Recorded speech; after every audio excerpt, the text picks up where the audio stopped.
விஷயம் வந்து இந்த மீன்பிடி தடைக்காலம் அது நீங்க கொடுக்குறீங்க எல்லாருக்கும், ஒரு குடும்பத்துக்கு தான் கொடுக்குறீங்க. அந்த வீட்டில் வந்து ஹஸ்பண்ட் அண்ட் ஒய்ஃப் வந்து தொழிலுக்கு போறாங்க. அது அந்த அந்த அந்த மீனவர் சங்கத்தில் இருக்கிற மெம்பர் கொடுத்தா கொஞ்சம் நல்லா இருக்கும். இன்னொரு 1000 பேர் கொடுக்கணும். அதனால பேசாது. மற்ற மீன்பிடி பெண்களுக்கும் இருக்குது.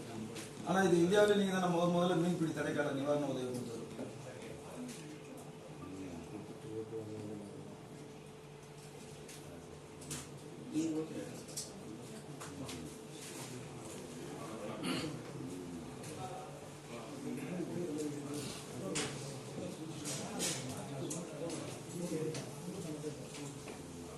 இந்த திட்டத்துக்கு நான் எங்க அம்மா பாண்டியல பேர்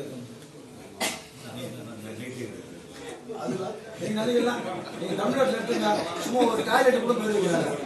அவங்க அப்பா பேரா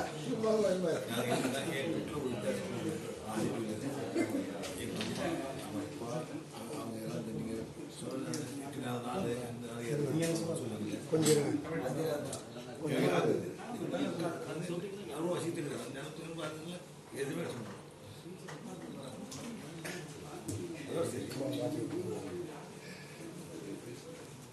இது நான் இந்த உலகத்தில்